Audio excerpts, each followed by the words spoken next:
It's My Nerd World, a Star Wars podcast. On the show this week, Mando cast member comes out and supports Gina Carano. I can give you the details of what this particular current Mandalorian cast member had to say about the former Mandalorian cast member. Speaking of the Mandalorian, we have some release info. We're counting down to Visions as well, coming out later this month. We have some Obi-Wan Kenobi live-action show on Disney Plus release info. And the big news of the week, a Knights of the Old Republic remake. Are they gearing up for not just a video game, but perhaps a movie or live-action show as well? Got a lot to get into on this week's Star Wars podcast. Let's go ahead and get right to it. It's an instinct. A feeling. The Force brought us together.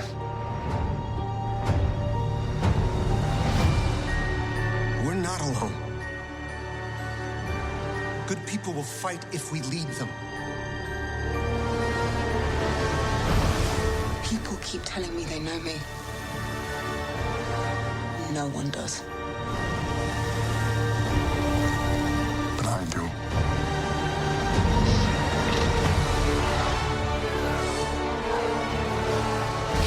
Long have I waited.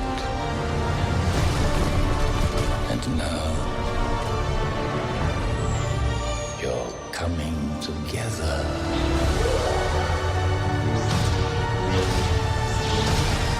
Is your undoing.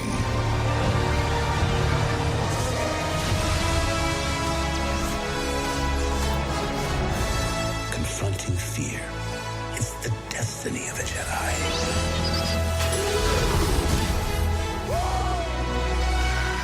Your destiny.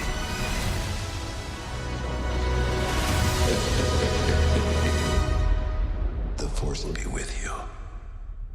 Always. Man, there are just some moments of pure joy in the rise of Skywalker. And don't think it's been lost on a lot of people who've been talking about the big news this week of the Knights of the Old Republic remake, that there's a lot of parallels in the sequel trilogy to Knights of the Old Republic. And probably more specifically, I think Rian Johnson came out and said that, there was a level of inspiration that he took when he made The Last Jedi from Knights of the Old Republic. But I'm getting ahead of myself because we got a lot of news to cover. It is My Nerd World, a Star Wars podcast, and I am your host, Jon Justice. I'm glad you're with the show this week. I'm glad to be with the show this week.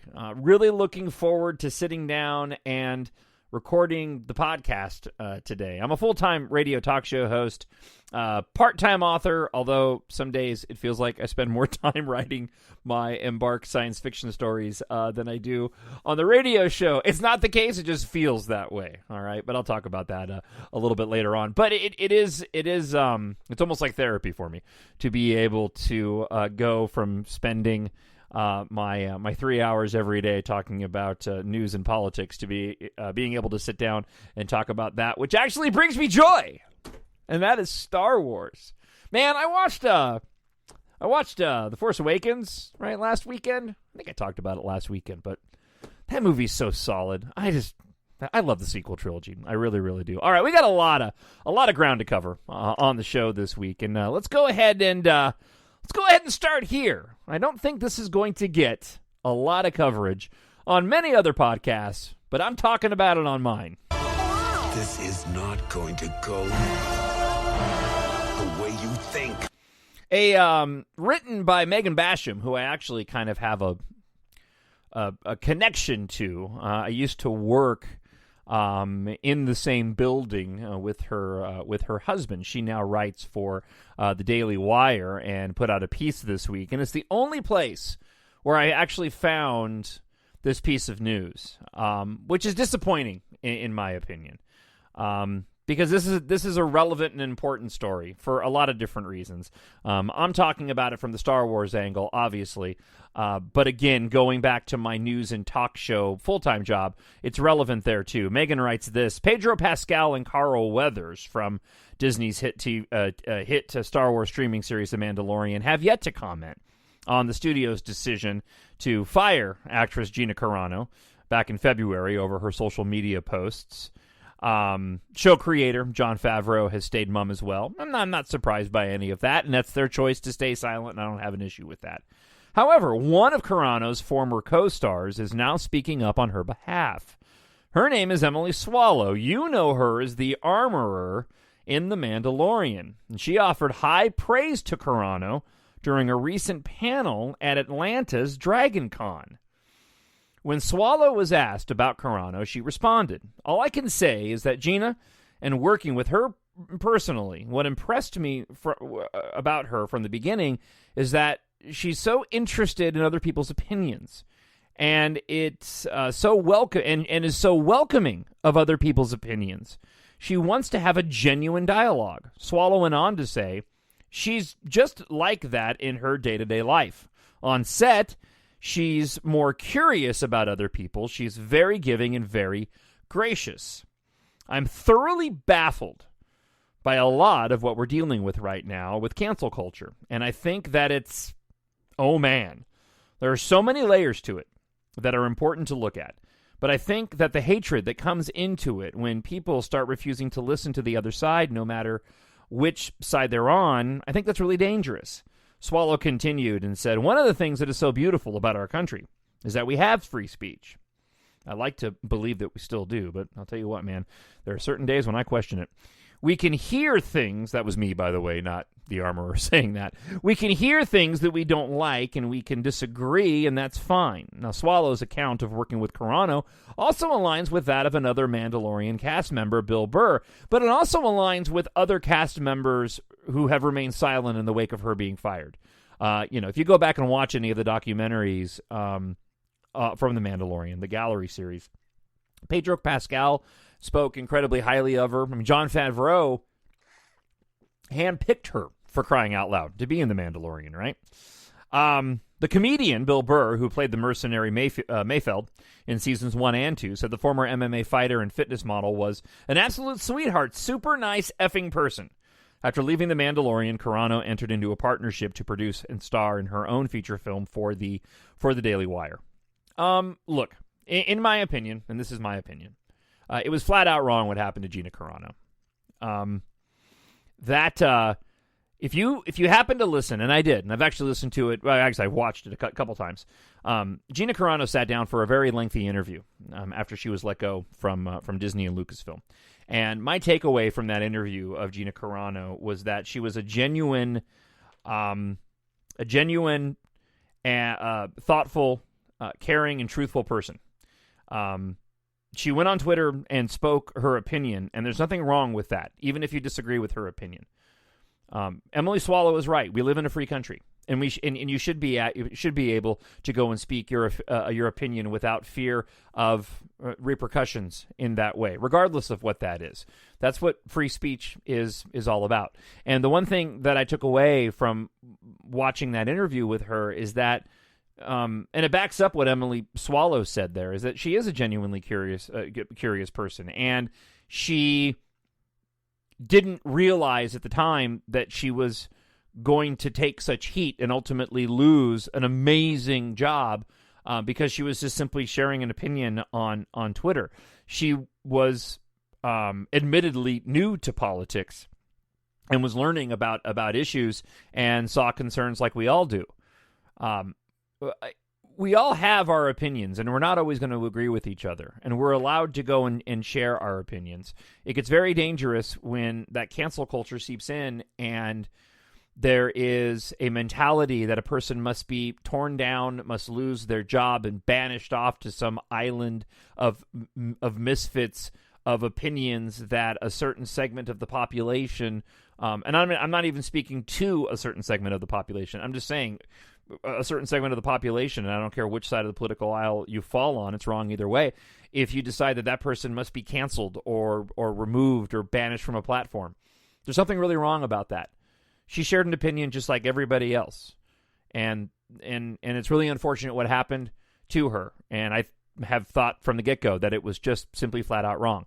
It's nice to see that Emily Swallow was willing to come out and speak to what a good person Gina Carano was. She never meant any harm or ill will to anybody when she shared what she shared, and a lot of it was taken way out of context and misconstrued. And even if it wasn't, and you were still bothered by that, she has a right to her opinion, just like the individuals who disagreed with her and her detractors did. So I was glad to see that in the Daily Wire.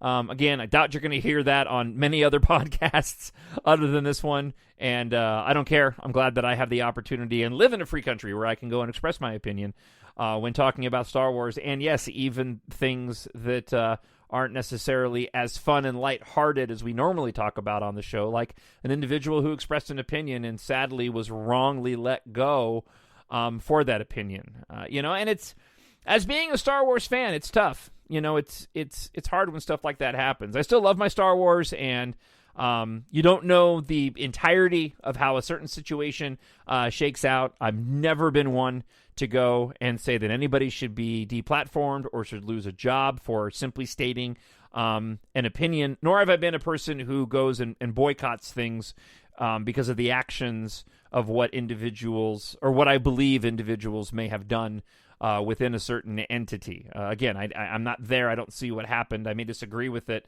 But just because I disagree with what happened to Gina Carano doesn't mean I'm not still going to love my Star Wars. I still love my Star Wars regardless of that, because I don't know the entirety of the situation.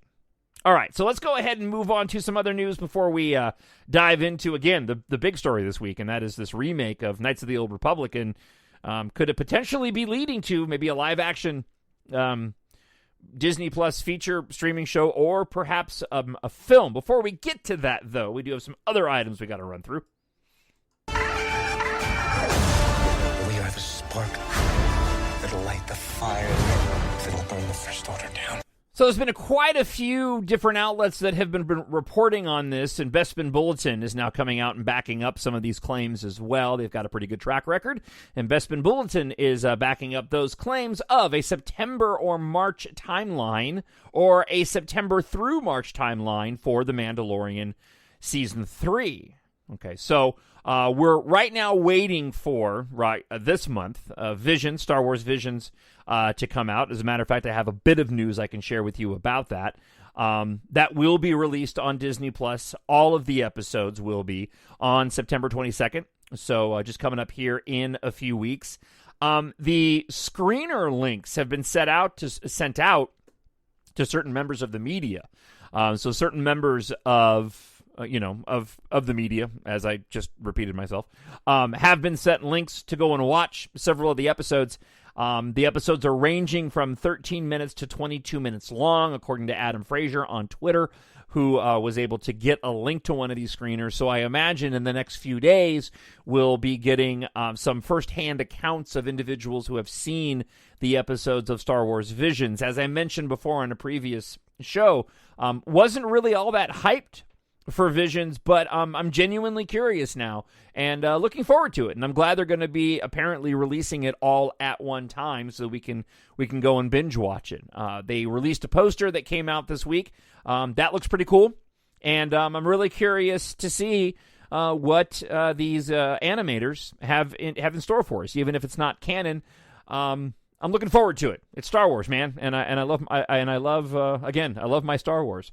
So, getting back to the live-action element of things. So, Bespin Bulletin, again, backing up the claims that we'll be getting The Mandalorian starting in September of next year. Of course, we know we get the Book of Boba Fett here in just a couple of months, and hopefully we'll get a trailer soon. I mean, we got trailers dropping left and right for movies that are coming out going into next year, so I imagine we should be getting something Mandalorian-related here within the next month or so. I know Corey Van Dyke on the Steel Wars podcast this week had mentioned that, and I agree with him, it's fairly typical for Disney to wait this long, at least what we've seen so far when it comes to releasing teaser footage for an upcoming live-action show closer to the release date of that show on Disney+. They want to get people subscribing right up front. And if you were to go and drop a trailer, let's say this weekend in September, where the show's not coming up until December, while that might work for a theatrical release to go and build hype, it doesn't work quite the same way when it comes to Disney+. So, Book of Boba Fett, well, first, again, Visions, Book of Boba Fett in December, looks like September, March timeline for Mando Season 3. Don't know exactly when Andor is coming out, but we do have a bit of a leak that may be leading us to a premiere date for the Obi-Wan Kenobi series. So I got this from Reddit. Somebody had posted that a few months back, a book called Be More Boba Fett appeared on publishing repositories with a release date of December 7th, 2021. In the key selling points section, right, it mentions how the book is releasing in tandem with the Book of Boba Fett. Now, a follow-up book has also appeared online. This one is called Be More Obi-Wan. That is set for a June 7th, 2022 release. So, if this book follows the same tie-in model as the Boba Fett title, this more than likely means that the Obi-Wan Kenobi series is due out sometime in June, likely probably 1 to 2 weeks after the launch of this particular book. So, bit of a timeline. Time has been flying by, at least for me and my Jon Justice world. So Visions is going to be here before I know it in a couple weeks, and so will the Book of Boba Fett. And next year is going to be a big year for Star Wars releases. And I'm really excited about that. Even beyond being able to go and watch the content, I'm looking forward to seeing a bit of a revival among the podcasts that I like. Not a criticism on the podcasts. Some podcasts have been doing a fantastic job, including Knights of Vader. I just have been really, really enjoying the Knights of Vader podcast, and this week's Steel Wars podcast as well has been really good. But I'm looking forward to getting back to hearing and discussing and talking about new Star Wars content. Again, this is where I will continue to beat the drum of where. This is where the Star Wars fandom rests, right? It's in the speculation part of it. This is what fuels the fandom. And I don't think we're going to get a lot of that in Visions, because Visions is a one-off and it's not tied to any canon. But we'll certainly be getting that in Book of Boba Fett and Mandalorian and Obi-Wan Kenobi and Andor. All those shows coming up. So I'm really, really excited for what the next year has in store. All right, let's move on to what is arguably the biggest news of the week, and a bit of a theory that I'm working on with regard to it. Also want to mention that once we get past talking about the Knights of the Old Republic, we do have listener feedback this week. Took a break from listener feedback last week. We do have some listener feedback this week. Specifically, I got a few of your Star Wars stories. I asked last week for your personal tales of Star Wars, and some of you were kind enough to share them with me, TalkShowNerd@gmail.com. So I'm looking forward to sharing them with you who've downloaded the podcast. And again, we'll do that after we dive into, again, what is the big news this week. Something inside me has always been there. But now it's awake. And I need help. So, there's been some speculation about this for quite a long time, and StarWars.com dropped this article, of which I've edited for time for the podcast here on My Nerd World this week, written by Dan Brooks. Star Wars Knights of the Old Republic strikes back with a new remake. Lucasfilm Games, Orion Kellogg, and Aspire's Ryan Treadwell speak exclusively with StarWars.com about remaking a classic video game. I love these video games, man. I mean, look, if you played them, you know what I'm talking about. What else needs to be said? Knights of the Old Republic was fantastic. I've never been big into RPG games. You consider Jedi Fallen Order an RPG game? Kinda. Maybe it is. But I know Knights of the Old Republic is, and just what an immersive blast that game was. So this is really exciting for me. There are some video games that seem to change everything. Their genre, the art form, what we think could be. Orion Kellogg, executive producer at Lucasfilm Games, and Ryan Treadwell, lead producer of Aspyr, consider Star Wars Knights of the Old Republic, known to fans as KOTOR, among those rare works.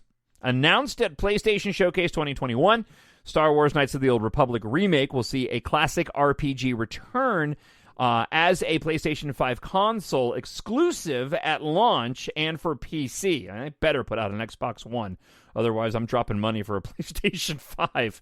Aspyr, the Texas-based studio that has collaborated with Lucasfilm on various projects for over a decade, including a recent spate of well-received re-releases from LucasArts era, is handling development rebranding the game from the ground up.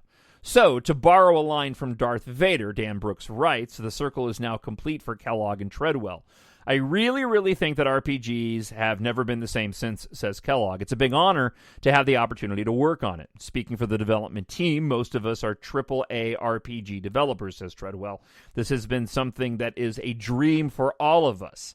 Kellogg says, as the hardware advances and as our game-making prowess advances and as storytelling techniques advance, what better time to allow players to re-experience this great story with all of those lessons learned and bring back to modern platforms using modern methods. That's something I've wanted to do personally for a very long time, and I think everybody involved in Star Wars games has wanted to do also for a very long time. Knights of the Old Republic, which is part of the legend storytelling, and we'll get back to that here in a bit, dials the Star Wars clock back over 4,000 years before the Skywalker saga. The Galactic Republic is at its height and has just been through a major war. Jedi are plentiful, so are the Sith, and the evil Darth Malak leads a growing legion of dark warriors. Players will go on an epic adventure and along the way visit different worlds, amass a party of memorable beings, and uncover their own mysterious past. It's telling a story that should feel very familiar and authentic to Star Wars fans. It tells stories about light and dark, about heroes and the journeys that common people can go on to become heroes and figure out who they are. This is according to Kellogg. One of the breakout characters from Knights of the Old Republic is, of course, Revan, and has only grown in stature over the years with fans. Revan's is a heroic tale of succumbing to the dark side, says Treadwell. It is a deep and impactful story that has tons of depth and interest. Indeed, Hasbro's Revan Force FX Elite lightsaber sits behind Treadwell on a credenza in his home, proudly on display during the Zoom call for the interview. Plus, Revan looks really cool, adds Kellogg. We can't forget that. And there's been some slight subtle changes to Revan's look from the promo video that they put out. The mask is almost the same. There's just some of the definition in the lines on the mask itself have been shoved down a bit, kind of giving it a slightly updated and albeit sleeker look. He goes on to say, without giving specifics, the remake has been active for a little while and in close collaboration with Lucasfilm Games. There's a lot to build on this one, so we've been having a lot of great conversations on how to build what we're doing, what are the pillars of the game, and coming up with all of that together, Treadwell says. And there's a specific reason why Aspyr and Lucasfilm are taking their time in these early stages and having these conversations. Remakes in any medium can be a dicey proposition. Change too much and you ruin the magic. Change too little and what's the point? Then there's the weight of fan expectation. Kellogg and Treadwell, as fans themselves, understand all of this completely and have it top of mind. There is something that is important and impactful, says Treadwell. Our big goals on this are to bring the story to a modern audience and to have it be just as impactful today as it was for players when it originally launched. We've been working really, really closely with Aspyr for a long time now to deconstruct what made Knights of the Old Republic so great and to bring that back to new audiences. Because we want this game to be an incredible RPG, says Kellogg. We want this game to be just as beloved as it was before. Some of my favorite meetings to have in my week right now are to get into the nitty-gritty with Aspyr and talk about why did we make that choice in the original game and how does that play today. How do we expand that choice and make it even more meaningful and impactful? We think about that literally every word of dialogue and other choices down to the clothes that the character is wearing. We're very lucky that we played this when it came out, and we have those memories, adds Treadwell. For Kellogg and Treadwell, access to those who worked on the original KOTOR is particularly important. We can say what you were trying to do and why did you do it this way. What were you trying to do and why did you do it this way? Let's make sure that we have the same goals in mind as we reapproach it this time, says Kellogg. We're just going to be able to do more things with asset variety and fidelity and storytelling that just weren't possible then, but are still going to meet the same goals. I can confirm that is Jennifer Hale. We all think the world of Jennifer. She is an amazing talent and immediately slipped back into the role of Bastila, when she came to help us with the teaser trailer, Treadwell says. I do think that you're going to see some familiar voices return, but that's probably as deep as I think we're going to go with that one right now. Still, in terms of graphics and feel, the teaser trailer does convey something else about the game. Kellogg goes on to say it is absolutely going to be a cutting-edge experience, honoring the past, looking for the future. For many, KOTOR is not just among the best Star Wars games ever, but one of the best video games full stop. The teams working on Knights of the Old Republic, the remake, take that legacy seriously. And honoring that legacy, the hope for Lucasfilm Games and Aspire is that a whole new generation of gamers who've never played it will pick up controllers. I think KOTOR has a reputation for a reason, Kellogg says. So if you want to know what all the buzz is about, there's no better time to give it a try than when the remake drops. It's an invitation to be a hero. It's an invitation to explore the galaxy in a way you haven't seen anywhere else. And it's just a really great fun RPG to play and replay on top of that. And for those who have loved KOTOR throughout the years, it's a chance to experience something cherished in a new way. From the sound of it, the remake is no nostalgia trip either. Rather, it's a love letter to what is considered to be a Star Wars masterpiece. This is a crown jewel of the Star Wars gaming lineup, and we wouldn't be so excited to share it with everybody if we weren't absolutely confident it was going to be an awesome game. We trust Aspire, and we trust the team that's working on it. We're doing the work ourselves to dig in, deconstruct, and reconnect to why people love it, because we don't want to mess with that. We love it too, and we want to do it right. We hope everybody feels we've done this game service when all is said and done. While there's a long way to go, Treadwell and Kellogg are already appreciative of the opportunity to work on a title they hold dear. This has been one of my favorite games, says Treadwell. I'm, of course, a big Star Wars fan, and it has been a dream come true to spend hours and hours talking about the Gamorreans and Sith and all the fun things that we get to do. I've been making Star Wars games for a long time, and this is why we do it, Kellogg says. We have the opportunity to retell one of the greatest Star Wars stories ever told. I feel nothing but excited and thankful for the chance to get to work on it. Hopefully everybody really loves it. Okay, so here's where the speculation comes in. First off, going through some of the comments and not being as familiar with how the video game industry works, this is apparently what they call a timed exclusive, where this will be available for now when it's released. This will be available when it's released for just the PS5, most likely, with and PC, with a release on other gaming consoles, more specifically the Xbox. By the time it comes out, a lot of people are saying they wouldn't expect to see it since it's in its early development until 2023 or 2024. Now, there was a line in there talking about Knights of the Old Republic being legends, right? Dan Brooks recently answered a question to somebody on Twitter online when they asked him whether or not this will be considered canon within the current Star Wars, to which he kind of responded with, you know what, I don't know. One of the members of the story group, Matt Martin, seemed to allude that it could be legends, but again, it was a bit ambiguous. I'm wondering and very curious as to whether or not this will end up coinciding. As a matter of fact, I'm going to go so far as to say that I bet this ends up coinciding with some type of live-action element, whether that be a series on Disney+, whether that be a feature on Disney+, or even a major film release.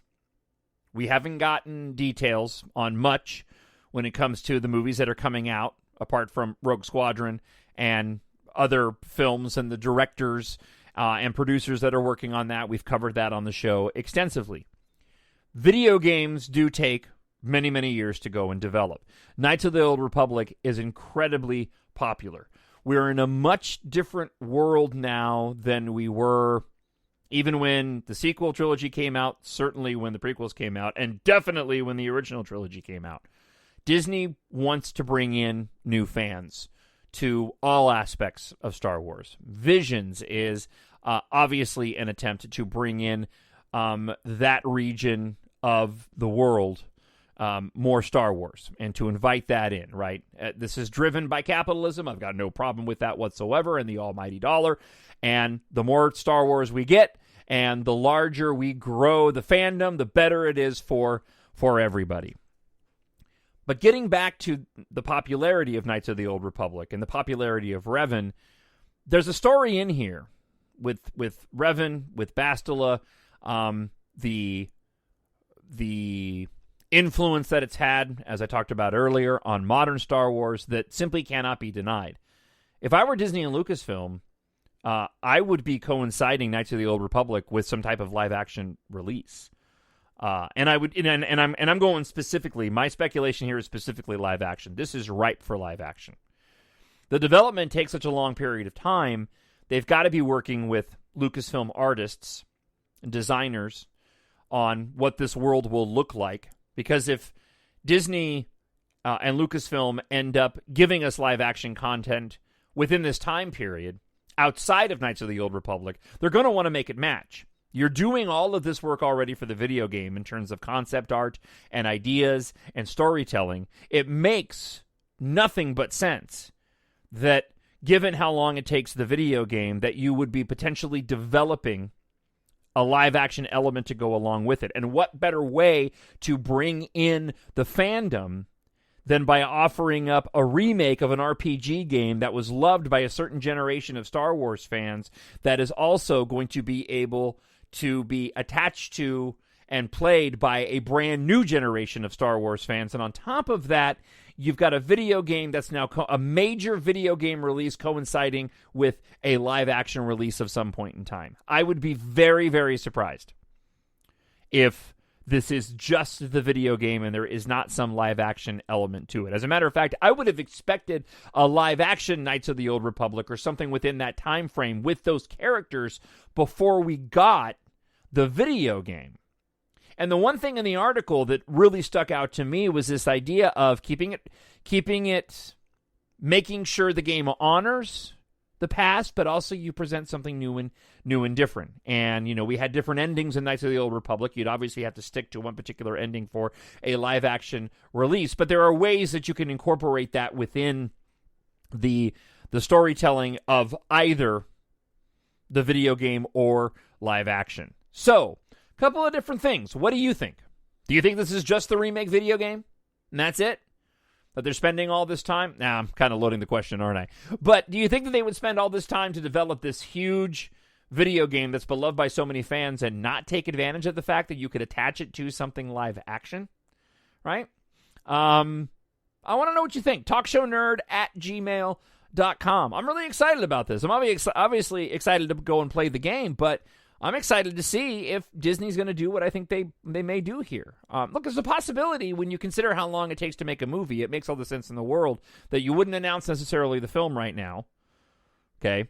But you would be writing the story in tandem to make sure that it matches and lines up with what they're going to be releasing with the video game. Who knows? Maybe, this is part of Taika Waititi. Maybe this is part of Rian Johnson or Kevin Feige or any of the number of the other names that have been thrown out of directors and producers that are supposed to be making Star Wars content in the near future. But I want to know what you think. TalkShowNerd@gmail.com, and we'll share your thoughts coming up on next week's show. I need someone to show me my place in all this. So last week I told you a Star Wars story of when I was very young and my mom purchasing for me some of the original trilogy Star Wars figures. I'll never forget, a few years down the line when The Empire Strikes Back came out and the excitement and wonder surrounding that film for me as a kid. I've done this little rant before on the show, but The Empire Strikes Back is special for a number of different reasons. One of the reasons is it's just a fantastic film. But the other reason is that our expectations were so high going into that film in a way that we weren't for the original Star Wars movie, and the fans like myself who have been around since the very beginning have been with every other film since. There is, in my opinion, this being Jon Justice, in my opinion, there is something magical about sitting down to watch something new Star Wars related, but more specifically, sitting down in a darkened movie theater, having the Lucasfilm logo pop up, hearing the fanfare, seeing the Star Wars logo and the crawl, and that opening shot of the film. It's pure dopamine hit magic, in my opinion, right? It's just absolutely special. Everything about The Empire Strikes Back leading up to it was subverting expectations, right? I think that's a lot of the reason why Rian Johnson, even though I don't believe he's ever said this specifically, but I think it's a lot of the reason why he wanted to subvert expectations the way that he did in The Last Skywalker, because it's tough to do that now because we've had a lot of Star Wars content since The Empire Strikes Back has came out. But The Empire Strikes Back, when the first teaser showed up on TV and suddenly now you've got this different logo, The Empire Strikes Back. As a kid, right, 5, 6, 7, so 8 or 9 years old, I mean, this was mind-blowing. It's like, well, wait a second, I just got introduced to Star Wars and those two words together looking a certain way, and now I'm looking at my TV screen and you're showing me these new words of The Empire Strikes Back. Well, that doesn't sound good, right? That's different and exciting, and it's not yellow, it's blue, and we get the Vader helmet there, right? And then you begin to see some of the imagery, and we've got Luke riding on something weird. It's not a lizard, it's not the horse, it's not a T-Rex, it's a Tauntaun, and he's in snow. The poster, I have the poster hanging up in my living room. It's right to the left of where I sit and watch all my TV, and there isn't a day that goes by when I don't sit down and I look at that poster, and just for the briefest of moments, even if it's only for the briefest of moments, I just get that little nostalgic pull, because that poster was just, it evoked so much wonder and excitement. Seeing the ice and seeing Chewie and 3PO and R2 and seeing Han and Leia, it's like, whoa, what's going on there? And Vader's helmet looming in the background. I mean, it was just absolutely, it was incredible.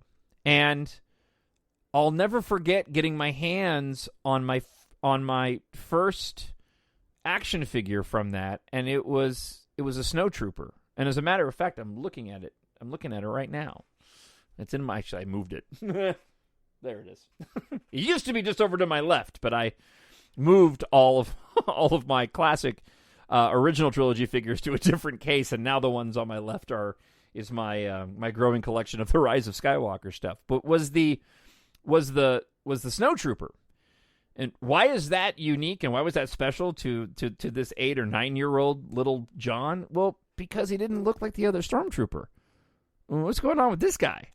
They changed his helmet. He's got a skirt. It was just pure magic. It still is when I watch the movie. When they first show up, when Vader comes into the Rebel base on Hoth and those snowtroopers come in, it's like, whoa! I know that we had like the pilot stormtroopers that were black and not white in A New Hope, but these dudes look completely different. It was just, and I still remember holding it and feeling the little vinyl skirt on it. It was just magical. And the the Boba Fett. I mean, and the Boba Fett, and we could talk about Boba Fett another day, but, that was the first image that we got, right? And the famous firing rocket pack Boba Fett. So last week, I asked, share your Star Wars stories with me. I want to hear them. And thankfully, friends of the show, Severin and Renee, wrote in and had this to say. Severin says this: my memories of watching A New Hope, The Empire Strikes Back, and Return of the Jedi for the first time in the 90s are so foggy. They barely exist, but they do exist. I love the original Star Wars, probably as much as I loved Winnie the Pooh and the Little Mermaid, Ewoks and all. And even though I was too young to experience The Phantom Menace in theaters when it came out in 1999, one of the clearest memories I have of anything Star Wars related was one night in April of 2000 when my dad came home from a trip out of town, and we kids were all in bed already. But he came up anyways to show us the Phantom Menace VHS that he had picked up in the big city. It was the first time I'd ever seen Queen Amidala. This particular image of her on the cardboard VHS cover in her original red and black regalia is something that is probably burned into my memory forever. My sisters were pretty excited too, but they had already seen it in the theater and had to explain to me in exciting detail the extravagant strangeness of Amidala's clothes and hairdos. Now I was finally seeing what they had described, and it was mesmerizing. Drawing Star Wars paper dolls, playing Star Wars with our Barbies and Legos, and acting out scenes of the droid army advancing on the Gungans on Naboo would all come shortly after seeing the VHS at home for the first time. I think The Phantom Menace will always be one of my favorite Star Wars. So many childhood games revolved around the prequels, especially Episode 1. There's just something about the late 90s films that have a kind of innocent magic, even in the early 2000s. Movies are lacking. Even in the early 2000s, movies are lacking.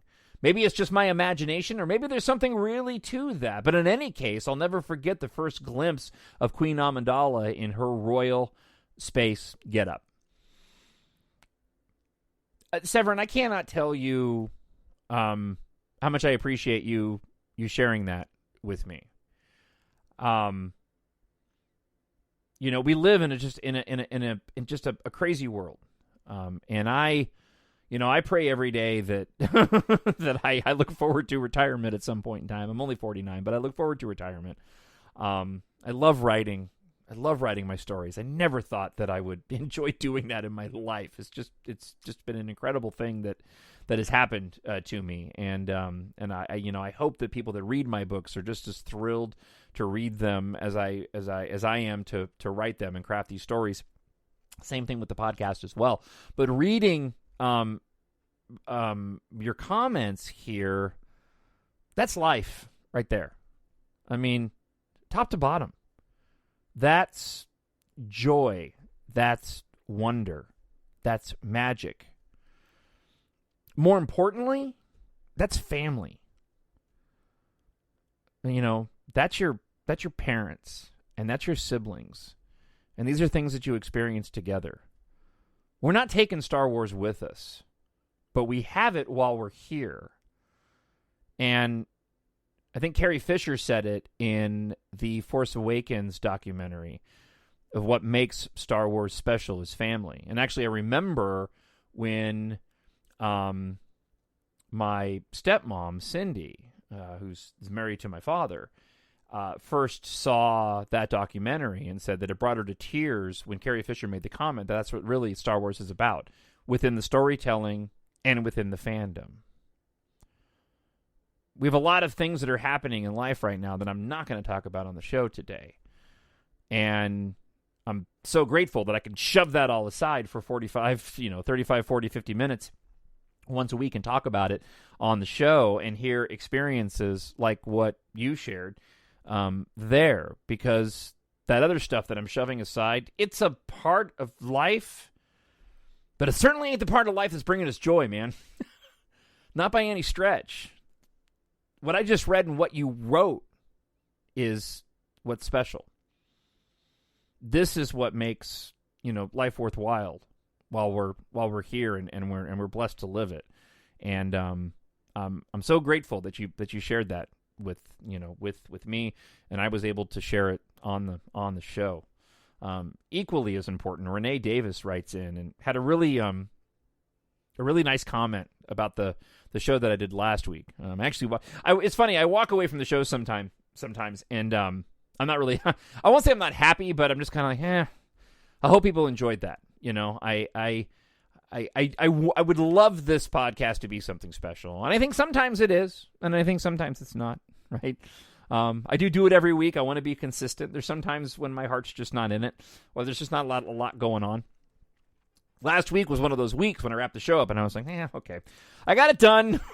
There's a part of me wants to go and re-record it, but I'll leave it out there.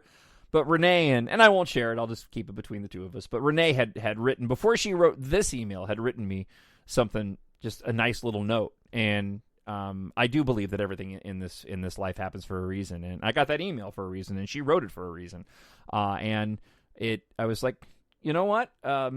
Renee enjoyed it, and that's all I needed to hear about last week's show. And thankfully, she also wrote again. Renee, you wrote again, and you shared this with me. Personal tale coming on future episodes has meant so much to me and my family. My little 7-year-old granddaughter loves Rey and Kylo.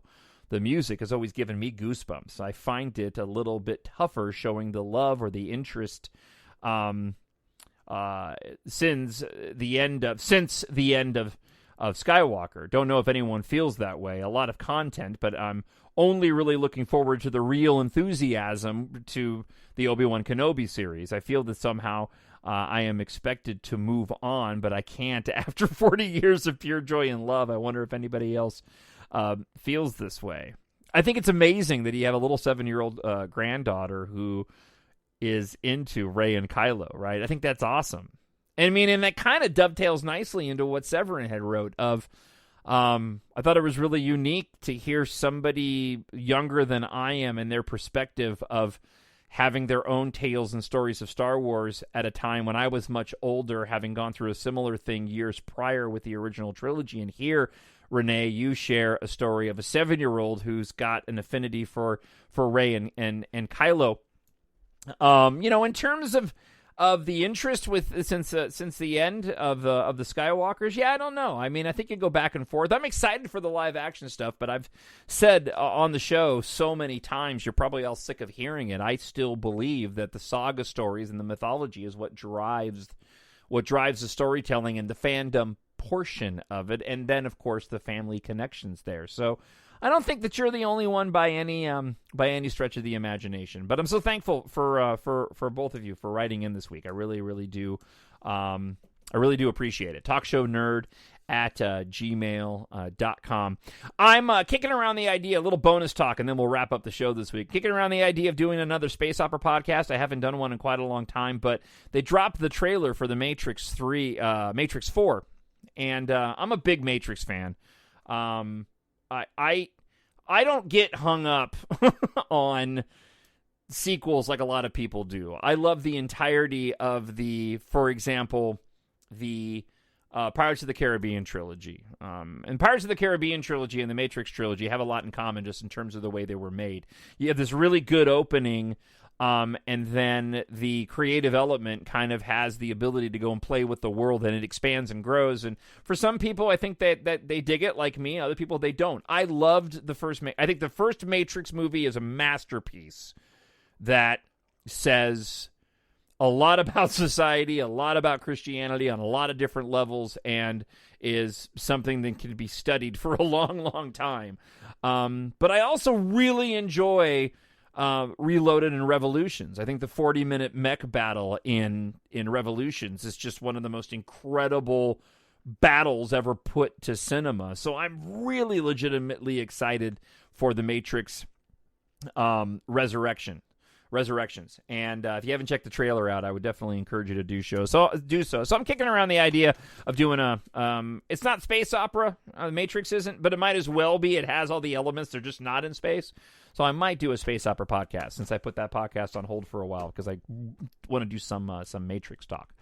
All right, that wraps up the show this week. For those of you that are reading my EMBARK science fiction space opera series, I'll have you know that I am hard at work on book 7 in the series. I hope to have it out late November. That's my plan. I hope to have it out this year.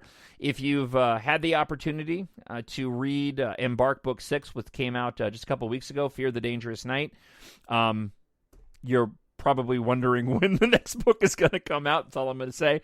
I'm hard at work on it and really happy with the way that it's going. It's going to be a big, for now, conclusion to the series. I've got an idea that is sitting over here on my, we'll just say it's over here on my shelf, of something that I'm going to write next year that I'm really excited. But I'm not letting myself gravitate towards that yet. Something different from EMBARK. I'm not letting myself gravitate towards it yet because I want to finish up this series and I want this series to have my full attention. So, again, for those that are reading The Dangerous Night or maybe have already finished it, please go and leave a review on Amazon.com. I would really appreciate it. I need all the reviews I can get for all my books. And again, I'm hard at work on that book 7.